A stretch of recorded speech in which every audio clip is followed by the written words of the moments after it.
What's happening, guys? Welcome back to another episode of Ruse Reviews, and today we are chatting about XIDD by Rawlins. So, let's get into this.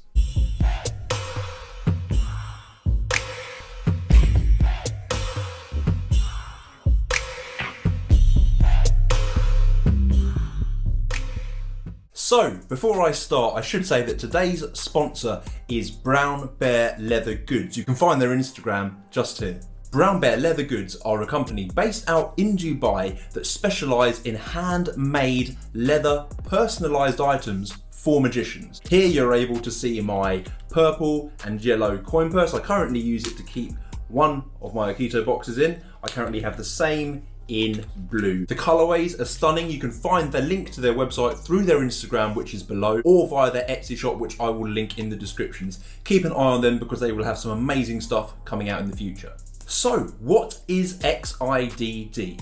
XIDD is the evolution of the IDD system that Rawlins put out in his book, Drawing Thoughts, way back in 2015. It's essentially a principle that allows you to know pretty much anything your spectator is thinking of, from a simple image that they might have drawn when they were a kid, to the name of someone they knew growing up, to a country or a place that maybe they've never been to before. So, before I go any further, you guys like a performance? Here is my performance of Chris's effect via Zoom to my friend Sam. So, enjoy the performance. So, Sam, we're going to try something a little bit weird through the Zoom screens. Do you remember when you were little and you had those easels that you could get from the early learning centre?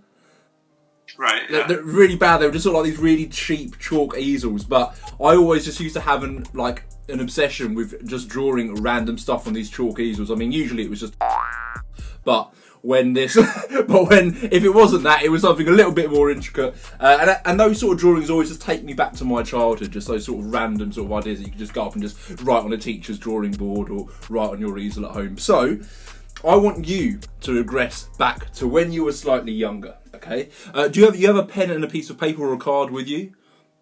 Yep. Do you have that there? Yeah, perfect. So we're going to try this. I've got some cards out. I'm keeping them sort of in this wine glass, but these are just sort of blank business cards or whatever they are. Index cards, that's what they call them. So we're going to keep these here. What I want you to do is in a second, I'm going to get you just to slightly move off camera because I don't want you to think that I can somehow see what you're writing or doing anything. But I'm going to get you to start to draw an image, okay? And this image could be of anything really, but there are 3 rules, okay? The first rule is that it has to be something simple that a child might draw, okay? Nothing too basic like a stick man or a house, but or a shape. It can't be something like just a basic shape. It has to be of something, okay? So that's the first rule. The second rule is obviously do it off camera so that I can't see whether you go up, down, side to side, wherever you want to go, mate. I'll leave that up to you.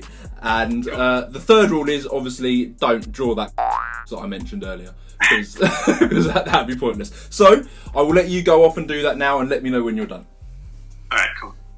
Done. Cool, perfect. Could you show it to the camera, but obviously make sure it's folded up and you can't see through it. Great, that's perfect. And just keep it clasped in your fist for me as well. So that's done. Great. So I'm going to get some sort of impressions. I'm going to start getting some sort of impression of what this thing is. I want you to think very clearly in your head whether this is a man-made or a natural item, okay? That's the first thing I want you to see. Whether this is... Oh, okay.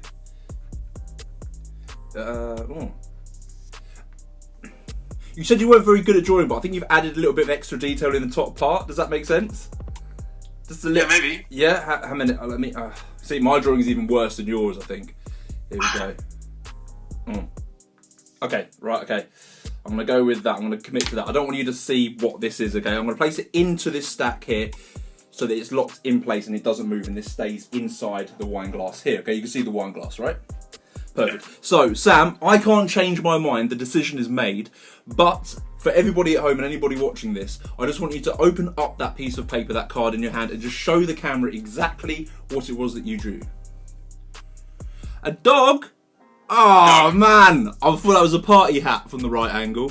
But yeah, no, it's good. It's good. Yeah, dog, that's amazing. So, here's the thing, right? As I say, I haven't touched these now. They're like my impressions were solid, that they were solidified in this little deck. So, I want to show you this, Sam.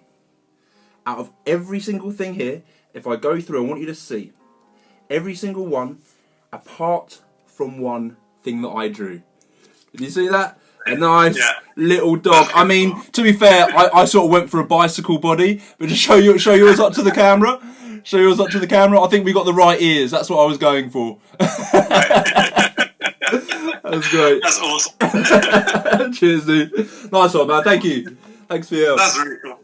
So, there you go, guys. I hope you enjoyed that performance there. As I say, XIDD is an expansion on the IDD system. When Chris first sent it to me, the first thing that came to my head was it reminded me very much of Matthew Wright's Visions. Now, I love Visions. It was something that I performed day in, day out, and I used to perform it at pretty much every gig I did up until this lockdown. It turns out that Matthew Wright had asked Chris Rawlins for permission for this use of the system within his effect. If you love Visions, you'll love the initial idea of IDD. So XIDD is a PDF, and in it you get all the extra thoughts that Chris has come up with this system, which goes above and beyond the initial IDD effect. In this PDF you will also find routines by John Archer, Luke Jamay, as well as Chris's take on Bob Cassidy's name and place routine. So why am I reviewing this effect amongst everything else I'm reviewing? Well, as you saw from my performance, it can be performed virtually. As we know, the world's gone kind of crazy at the moment, so things need to be able to be performed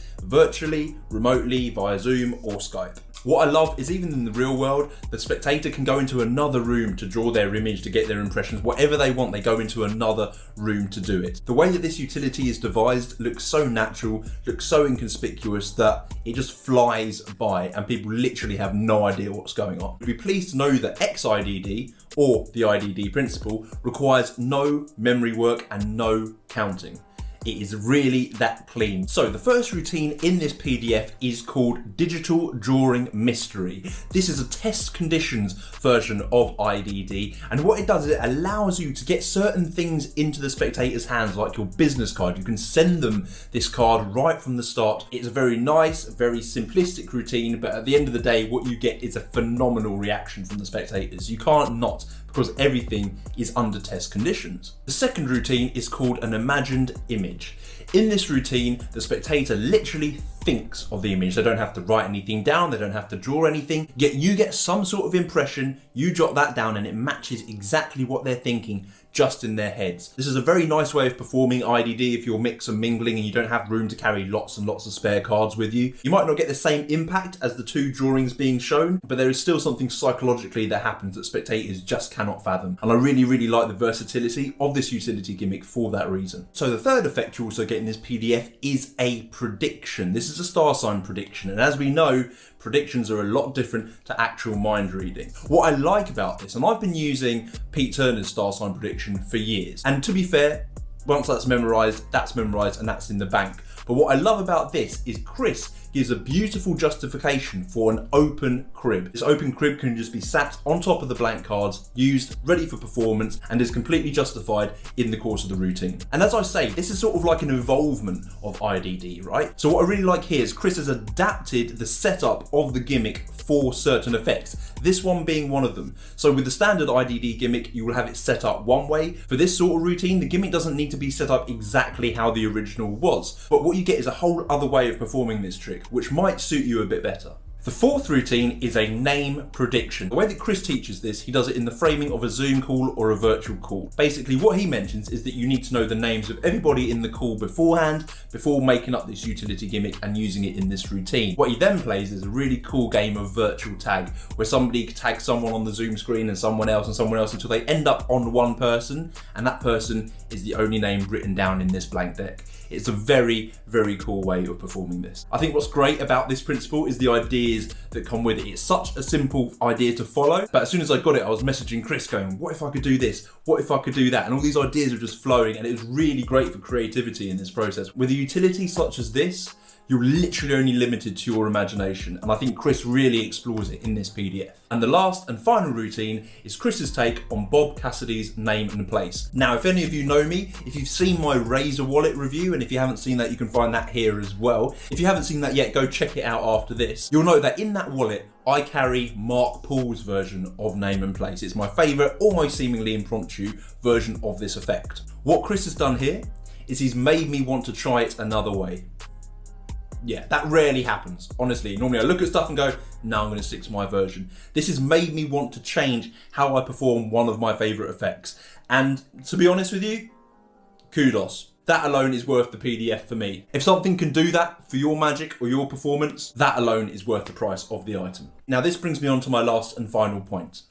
When we come out of lockdown, most of our shows are going to have to be contactless, at least for a little bit. This utility device is one way of being able to do that. And that alone has made me want to make up a couple of versions of this utility. The link is below where you can get this PDF from, and I suggest that you do because it is a killer expansion on the original IDD. And if you have the original IDD, you know just how good it is. And this PDF can only enhance what you already know. So guys, thanks once again for watching. If you like the review, smash the subscribe button, smash the notification bell, give it a share, you know the drill, and I will see you guys very soon.